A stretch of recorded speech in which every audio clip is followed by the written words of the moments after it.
ஒரு பை வந்து வந்துருச்சு 215 மினிட்ஸ் கேண்டில் கொடுத்து. ஸோ மார்க்கெட் அங்கேருந்து பார்த்தீங்கன்னா மேலே வர பார்த்துருக்கு. ஸோ எக்ஸாக்டாக பார்த்தீங்கன்னா இதெல்லாம் ஒரு சப்போர்ட் ரேஞ்சு தான். ஸோ கரெக்டான சப்போர்ட் ரேஞ்சு தான் பார்த்தீங்கன்னா நம்ம வந்து ட்ரா பண்ணியிருக்கோம் 47,750.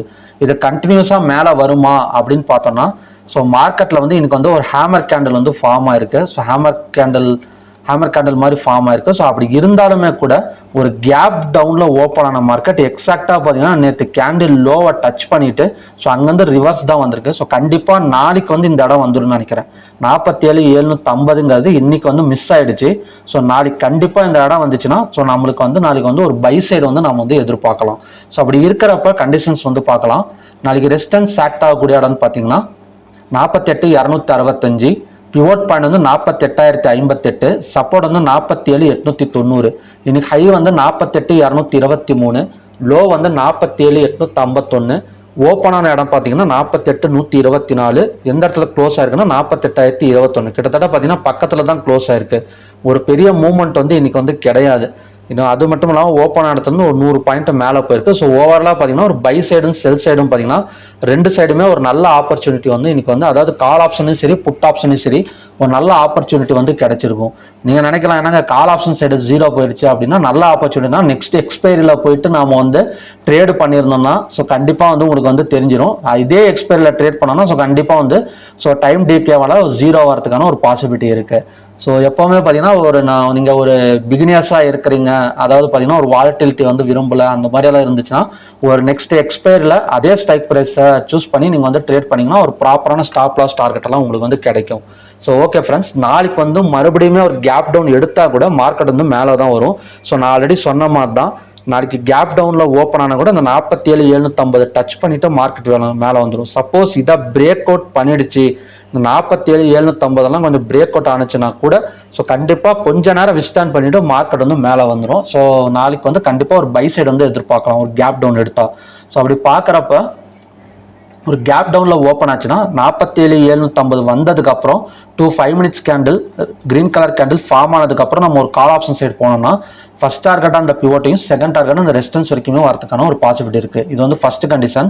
ஸோ ரெண்டாவது கண்டிஷன் படி பிட்வீன் பிவோட் அண்ட் சப்போர்ட்டில் ஓப்பன் ஆச்சுன்னா ஸோ தாராளமாக வந்து கொஞ்ச நேரம் வெயிட் பண்ணி எவ்வளோ தூரம் வருமோ விட்டுருங்க. ஃபார் எக்ஸாம்பிள் இந்த இடத்துல ஓப்பன் ஆச்சுன்னு வச்சுக்கலாம், ஃபார் 47,900 ஓப்பன் ஆன மார்க்கெட் கீழே வந்துகிட்டே இருக்குன்னா ஸோ எவ்வளோ தூரம் வரமோ விட்டுருங்க. விட்டதுக்கப்புறம் நான் ஆல்ரெடி சொன்ன மாதிரி தான் 5 மினிட்ஸ் இல்லை 15 minutes candle green colour candle form ஆனதுக்கப்புறம் வந்து கால் ஆப்ஷன் செட் போங்க. ஏன்னா சப்போர்ட் எடுக்க கண்டிப்பாக ஒன்று இந்த இடத்த வந்து சப்போர்ட் எடுத்துட்டு திரும்பும், இல்லைனா 47,750 வந்து சப்போர்ட் எடுத்து திரும்பும். ஸோ அதனால தான் சொல்கிறேன் மார்க்கெட் ஃபஸ்ட்டு விட்டுட்டு ஸோ எந்த இடத்துலேருந்து திரும்புதோ டர்ன் ஆகுதோ அது 5 minutes candle green colour candle form ஆகிட்டு திரும்புதோ ஸோ அந்த இடத்துல நம்ம வந்து என்ட்ரி கொடுத்தோன்னா ஸோ கண்டிப்பாக வந்து அது நல்ல ப்ராஃபிட்ஸ் வந்து கொடுக்கும். ஸோ மூணாவது பிட்வீன் ரெசிஸ்டன்ஸ் அண்ட் பிவோட்டில் ஓப்பன் ஆச்சுன்னா நாம் வந்து இந்த 48,265 வந்துச்சுன்னா தாராளமாக வந்து புட் ஆப்ஷன் சைடு போகலாம். ஸோ கண்டிப்பாக இந்த இடம் வந்ததுக்கப்புறம் 5 மினிட்ஸ் கேண்டில் ஃபார்ம் ஆனதுக்கப்புறம் புட் ஆப்ஷன் சைடு வந்து போகலாம். அது எதனால் சொல்கிறேன்னா ஸோ இன்னைக்கு வந்து ஒரு கேப் டவுனில் ஓப்பன் ஆச்சுங்களா மார்க்கெட்டு, கேப் டவுனில் ஓப்பன் ஆன மார்க்கெட் நேற்று லோ வந்து 48,213 அதை தான் க்ளோஸ் பண்ணிவிட்டு இன்னைக்கு ஹை அதாவது 48,223 வரைக்கும் போயிருக்கு. ஸோ அதுதான் பார்த்தீங்கன்னா நாளைக்கு ரெசிஸ்டன்ஸ் ஆக்ட் ஆகும் இங்கே. ஸோ அந்த இடம் ஆக்ட் ஆகிறப்ப ஸோ கண்டிப்பாக மார்க்கெட் அங்கேருந்து மறுபடியும் பார்த்தீங்கன்னா 47,750 வரைக்குமே வந்துடும். ஸோ எக்ஸாக்டாக அந்த ரெசிஸ்டன்ஸ்லாம் ஓப்பன் ஆச்சுன்னா தாராளமாக வந்து நம்ம வந்து ஒரு பி சைடு வந்து போகலாம். ஸோ ஓகே ஃப்ரெண்ட்ஸ், இதுதான் பார்த்தீங்கன்னா நாளைக்கான கண்டிஷன்ஸ் மறுபடியும் சொல்லிடுறேன். கேப் டவுனில் ஓப்பன் ஆனால் 47,750 வந்ததுக்கப்புறம் கால் ஆப்ஷன் போங்க. பிட்வீன் பிவோட் அண்ட் சப்போர்ட்டில் ஓப்பன் ஆச்சுன்னா மார்க்கெட் வந்து விட்டுருங்க, எந்த இடத்துல டர்ன் ஆகுதோ அந்த இடத்துல கால் ஆப்ஷன் எடுத்துக்கலாம். ஸோ மூணாவது பார்த்தீங்கன்னா பிட்வீன் ரெசிஸ்டன்ஸ் அண்ட் பிவோட்டில் ஓப்பன் ஆச்சுன்னா இல்லை பிவோட்டில் ஓப்பன் ஆனாலும் இந்த ரெசிஸ்டன்ஸில் எக்ஸாக்டாக ஓப்பன் ஆனாலும் நம்ம வந்து புட் ஆப்ஷன் சைடு வந்து ஃபாலோ பண்ணலாம். ஸோ ஓகே ஃப்ரெண்ட்ஸ், இதுதான் பார்த்தீங்கன்னா நாளைக்கான கண்டிஷன்ஸ். ஸோ ஸ்டாக்ஸ் சைடு வந்து போகலாம். ஸ்டாக்ஸில் வந்து நேற்று வந்து ஒரு 3 ஸ்டாக்ஸ் வந்து கொடுத்துருந்தேன். ஆக்சிஸ் பேங்க் ஸோ லோவை கட் பண்ணால் கண்டிப்பாக கீழே வரும் அப்படின்னு சொல்லியிருந்தேன். நேற்று லோ வந்து 1124, கிட்டத்தட்ட பார்த்தீங்கன்னா ஒரு 4 பாயிண்ட்ஸ் வந்து பாசிட்டிவ் கொடுத்துட்டு மார்க்கெட் அங்கேயே வந்து க்ளோஸ் வச்சிருக்கு.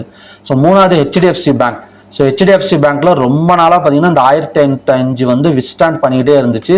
நான் நேற்றே சொல்லியிருந்தேன் 1500 வந்து ஒரு ஸ்டாப் லாஸாக போட்டு இந்த இடத்துல பை எடுக்கலாம் அப்படின்னு சொல்லியிருந்தேன். ஆனால் அது பிரேக் அவுட் அந்த 1500 பிரேக் அவுட் பண்ணிட்டு தான் மார்க்கெட் வந்து ஓப்பன் ஆயிருக்கு. ஸோ இந்த இடம் பிரேக் அவுட் ஆனோடனே பாருங்க, ஸோ அங்கேருந்து பார்த்தீங்கன்னா செல்லர்ஸ் வந்து உள்ளார வந்திருக்காங்க. கிட்டத்தட்ட பார்த்தீங்கன்னா 1481.45 எல்லாம் வந்திருக்காங்க. இந்த 1481.45ங்கிறது ஒரு நல்ல சப்போர்ட் தான். ஸோ மூணாவது வந்து பார்த்தீங்கன்னா இண்டஸ் ஐஎன்டி. ஸோ இண்டஸ் ஐண்டில் 1444.90 வந்து சப்போர்ட் அப்படின்னு சொல்லியிருந்தேன். ஸோ அந்த இடத்துல டச் ஆன மார்க்கெட் சுத்தமாக வந்து மூவ்மெண்ட்டே இல்லை இண்டஸ் ஐண்டில். ஸோ அதே இடத்துலயே பார்த்தீங்கன்னா மார்க்கெட் வந்து கட் ஆயிடுச்சு. ஸோ நாளைக்கு வந்து எந்த மாதிரி ஸ்டாக்ஸ் வந்து நம்ம வந்து போர்ட்ஃபோலியோவில் வச்சு ட்ரை பண்ணலாம் அப்படின்னு பார்த்தீங்கன்னா, ஃபஸ்ட்டு ரெஃபர் பண்ணுறது பந்தன் பேங்க். ஸோ பந்தன் பேங்க்ல 179.40ங்கிறது இப்போதைக்கான ஒரு டெம்பரவரி சப்போர்ட் தான், ஸ்ட்ராங் சப்போர்ட் கிடையாது. இதோட ஸ்டாப் லாஸ் எவ்வளோ வச்சுக்கலாம் அப்படின்னு பார்த்தீங்கன்னா 178 வரைக்கும் வச்சுக்கலாம். ஸோ அதுக்கு மேலே வந்து ரிஸ்க் எடுக்க வேணாம். 179.40 வந்து பை எடுக்கலாம். அதோட டார்கெட் வந்து 182, 84 வரைக்கும் வரதுக்கான ஒரு பாசிபிலிட்டி இருக்குது. ஸோ ரெண்டாவது பார்த்தீங்கன்னா HDFC bank. So HDFC bank நான் ஆல்ரெடி சொன்ன மாதிரி தான் 1481.45ங்கிறது மறுபடியும் ஒரு நல்ல சப்போர்ட் தான். ஸோ அந்த இடத்துல பை பண்ணோம்னா ஸோ மார்க்கெட் 1490, 500 வரைக்குமே வரதுக்கான ஒரு பாசிபிலிட்டி இருக்குது. இது எந்த இடம் தெரியுதுங்களா? இந்த இடம் அதாவது 1481ங்கிறது எந்த இடம்னு பார்த்தீங்கன்னா தெரியும். நான் ஆல்ரெடி சொன்ன மாதிரி தான் பேங்க் நிஃப்டியில் வந்து மார்க்கெட் 47,750 வந்துட்டு மேலே வந்துட்டே இருந்துச்சுன்னு சொன்னல. ஸோ அதே இடத்துல தான் ஹெச்டிஎஃப்சி வந்து நிற்குது. ஸோ கண்டிப்பாக அந்த இடத்துல நாளைக்கு பை எடுத்தோன்னா ஆட்டோமேட்டிக்காக பார்த்தீங்கன்னா பேங்க் நிஃப்டியும் பை ஆக ஆரம்பிச்சிடும். ஸோ மூணாவது வந்து பார்த்தீங்கன்னா Kotak bank. So Kotak bank ரெண்டு வேல்யூக்கு நடுவில் தான் இப்போதைக்கு ட்ராவல் ஆகிட்டு இருக்கு. ஒன்று வந்து 1640, இன்னொன்று வந்து பார்த்தீங்கன்னா 1697. சப்போஸ் நாளைக்கு ஹையை கட் பண்ணிட்டு மேலே போனால் எந்த இடத்துல நம்ம செல் எடுக்கலாம்னு பார்த்தீங்கன்னா 1697.40 வந்தால் நம்ம வந்து கொட்டாக் பேங்க் வந்து செல் எடுத்துக்கலாம். ஸோ ஓகே ஃப்ரெண்ட்ஸ், 3 பேங்க் தான். பந்தன் பேங்க்ல வந்து 179.40ங்கிறது ஒரு சப்போர்ட். அதுக்கப்புறம் ஹெச்டிஎஃப்சியில் 1481.45ங்கிறது ஒரு சப்போர்ட். கொட்டாக் பேங்க்ல ரெசிஸ்டன்ஸ் வந்து 1697.40.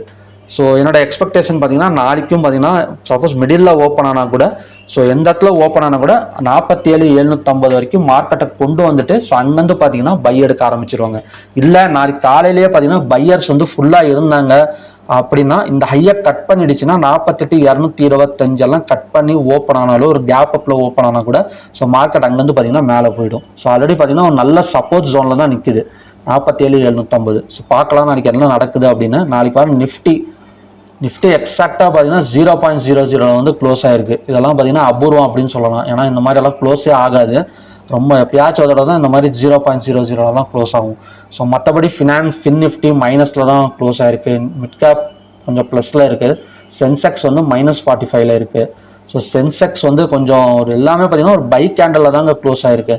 ஸோ மார்க்கெட்டே பார்த்தீங்கன்னா தெரியும் ஒரு ஒன் டே வந்து பை கேண்டலில் தான் க்ளோஸ் ஆயிருக்கு. ஸோ ஃபின் நிஃப்டி மட்டும்தான் பார்த்தீங்கன்னா கொஞ்சம் ரெட் கலர் கேண்டில். நிஃப்டி 50யும் பார்த்தீங்கன்னா ஒரு பை கேண்டலில் தான் க்ளோஸ் ஆயிருக்கு. நிஃப்டி நிஃப்டியும் பார்த்தீங்கன்னா இப்போதைக்கு பார்த்தீங்கன்னா ஒரு ஹேமர் கேண்டலில் வந்து க்ளோஸ் ஆகி வச்சிருக்குது. ஸோ ஈவினிங் மார்க்கெட் வந்து பார்க்கலாம். ஈவினிங் மார்க்கெட்டில் வந்து கொஞ்சம் மூவ்மெண்ட் இருந்துச்சுன்னா கண்டிப்பாக நாளைக்கு மார்க்கெட் வந்து மேலே வரதுக்கான ஒரு பாசிபிலிட்டி இருக்குது. ஸோ ஓகே ஃப்ரெண்ட்ஸ், மறுபடியும் பார்த்தீங்கன்னா ஒரு நல்ல ப்ரெடிக்ஷன் வீடியோனா நான் வந்து உங்களை மீட் பண்ணுறேன். நன்றி.